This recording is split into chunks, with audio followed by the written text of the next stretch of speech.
me présente, moi c'est Vincent Audax, Papa Alpha. Ça fait maintenant 13 ans que j'accompagne différents sportifs de haut niveau vers leur objectif de performance et maintenant 6 ans que je me suis spécialisé dans la transformation des pères de famille. Simplement parce que je suis papa et que vos contraintes, vos soucis, vos problématiques, je les comprends mieux que personne parce que je les vis moi aussi. Je me suis moi aussi transformé et j'ai accompagné avec moi plus de 500 papas depuis ces 6 dernières années à eux aussi retrouver la meilleure shape et la meilleure forme de leur vie. Pour commencer, on va faire un état des lieux. Votre problème, je le connais, c'est probablement une fatigue, un manque d'énergie, un sommeil qui n'est pas réparateur et tout ça a entraîné à une chute cruciale de la motivation et probablement quelques kilos en trop. Ces problèmes, rassurez-vous, ils sont communs à 99% des pères de famille.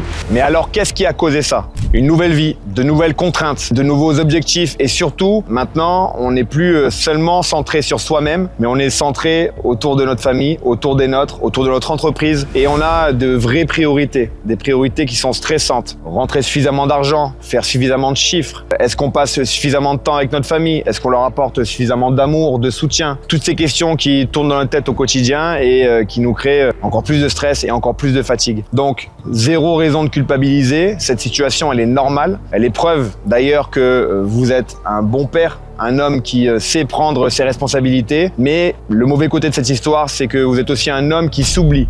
Mais malheureusement, avec les années, en s'oubliant, on a tendance à être de plus en plus mauvais et contre-productif sur les postes importants qui sont la famille et le travail, en étant moins patient et moins performant. Pourquoi à chaque fois que vous avez voulu vous y remettre, que vous avez eu un déclic qui vous a poussé à prendre les choses en main, pourquoi est-ce que vous avez abandonné? Premièrement, les déclics passés n'ont pas été raisonnés et préparés. Vous avez attaqué du jour au lendemain un volume d'entraînement beaucoup trop conséquent. On est passé de tout à rien, de 0 à 100. Pareil pour l'alimentation. On est passé d'une alimentation ultra riche à quelque chose d'extrêmement restrictif. Et ça, on le sait, ça ne dure pas dans le temps. Donc première étape, il faut être cohérent. Cohérent sur ce qu'on est capable de faire aujourd'hui pour être capable d'atteindre nos objectifs. On reprend le sport lundi, très bien, mais on va reprendre le sport en ayant conscience qu'on a arrêté pendant plusieurs semaines, plusieurs mois, parfois même pendant plusieurs années. Donc il va falloir reprendre crescendo et ne pas chercher à avoir le même volume d'entraînement qu'on avait à notre vingtaine, quand on était en pleine forme. Pareil pour l'alimentation. On va implémenter et supprimer progressivement des choses de notre alimentation pour arriver progressivement à avoir une alimentation saine, équilibrée et structurée autour de notre objectif. Donc en résumé, on va éviter de partir trop fort d'un coup parce qu'en passant de 0 à 100, je vous garantis que vous n'aurez aucun résultat. Maintenant qu'on a fait un état des lieux, je vais vous expliquer ce que j'ai appris ces 6 dernières années en bossant avec des papas. C'est une méthode qui va vous permettre de tout déchirer cette année. Donc restez bien accrochés jusqu'au dernier point, c'est le plus important. Il y a 6 leviers, 6 piliers. Si vous les respectez à la lettre, je vous garantis que vous aurez perdu vos 5, 10, 15 kilos cette année et que vous aurez enfin le physique que vous voulez. On va commencer par le premier point, qui est probablement pour moi le plus important.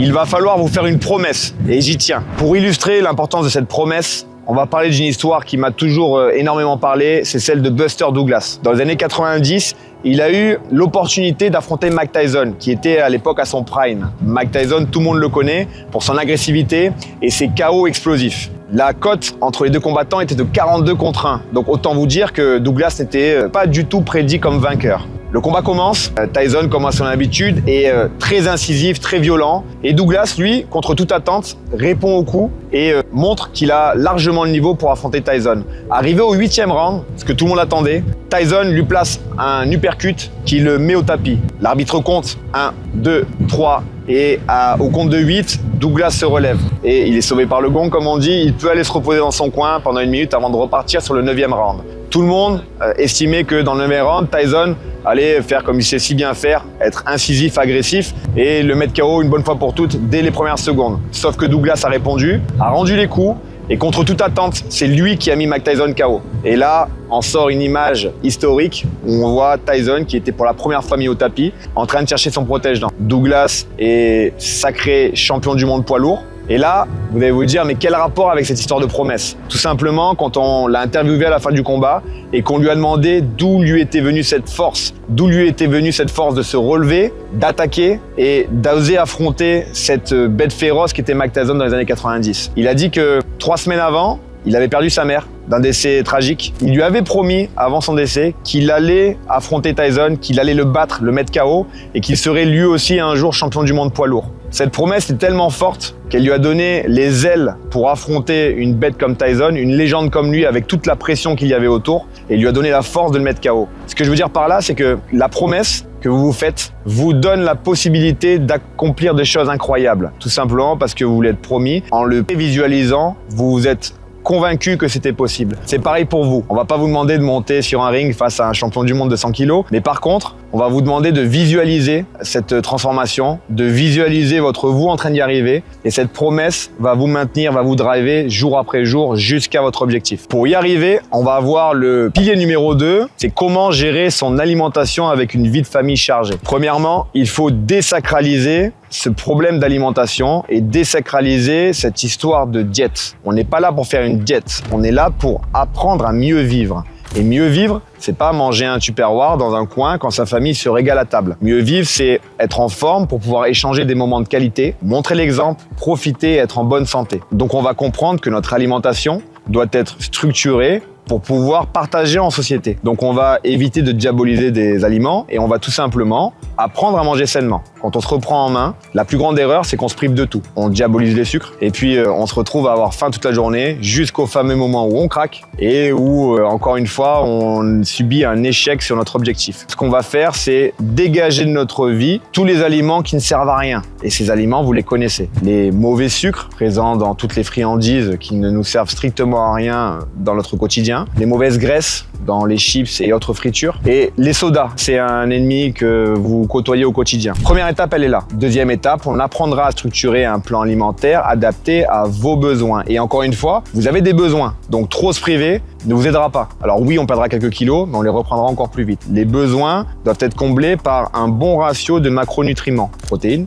lipides et glucides. Ça peut paraître un petit peu technique, donc si vous voulez plus de détails par rapport à cette répartition de macronutriments, je vais vous mettre un lien en dessous. Vous aurez juste à me contacter par message privé et je me ferai un plaisir de vous expliquer ça plus en détail. Parce que comprendre une chose, c'est que le plan alimentaire qui marchera pour vous ne marchera pas pour votre voisin. Il faut un plan alimentaire qui subvient à vos besoins, votre situation actuelle et surtout qui appuie vos objectifs. Une chose qui revient souvent, c'est la culpabilité. Se sentir coupable parce qu'on a fait un écart. Ça ne mène nulle part. On va essayer de prendre du recul. Sur 7 jours, à base de 3 repas par jour, ça nous fait 21 repas. Sur ces 21 repas, si j'ai eu 2 excès dans le week-end, 2 repas où je me suis laissé aller parce que j'ai voulu me faire plaisir, consommer un petit peu d'alcool, aller manger un fast-food, ça ne reste que 2 repas sur 21 repas. Je ne sais pas si vous vous rendez compte, mais ça nous laisse 19 repas où nous avons été propres, carrés et alignés avec notre objectif. Ce ne sont pas ces 2 repas qui vont poser problème. Ce qui a posé problème jusqu'à maintenant, c'est que ces 2 repas ont entraîné un laisser-aller. On se laisse aller aussi lundi et mardi et mercredi et au final, sur la semaine,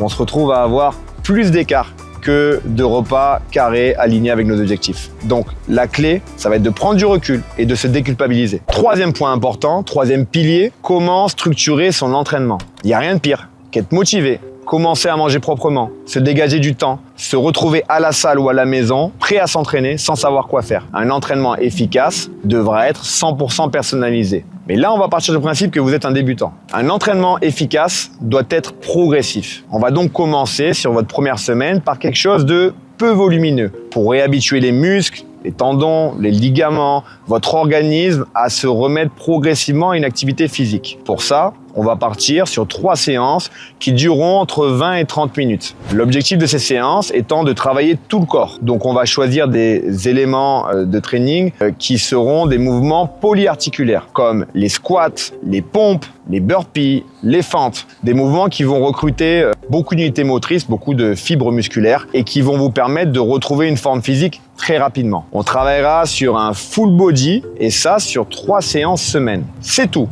Pour le moment, pas besoin d'en faire plus. À savoir que le corps s'habitue très vite. Pour qu'il continue sans cesse de progresser et atteindre rapidement vos objectifs, il va falloir lui en demander un petit peu plus chaque semaine. Pour ça, encore une fois, c'est la spécialité de Papa Alpha. Donc n'hésitez pas à cliquer sur le lien en dessous. Je vais vous mettre un lien où je vous explique plus en détail ma vision des choses sur l'entraînement. C'est une vidéo que j'avais tournée il y a quelques semaines dans laquelle je vous explique comment je structure les entraînements pour mes Papa Alpha, quel en est vraiment l'objectif à moyen terme. C'est une vidéo qui est pleine de valeur et je suis convaincu qu'elle vous servira. Le quatrième pilier, comment arriver à manager l'équation miracle de la vie de famille, la vie professionnelle et la remise en forme. On a tous des journées de 24 heures et parfois c'est quasiment impossible de trouver un moment pour soi. Mais si c'est impossible, c'est simplement parce qu'on a une mauvaise gestion de notre planning. On a tous des moments libres, des moments qu'on passe sur notre téléphone à scroller, des moments qu'on passe sur Netflix à chercher une nouvelle série, des moments qui sont gâchés, perdus ou en tout cas qui gâchent votre progression.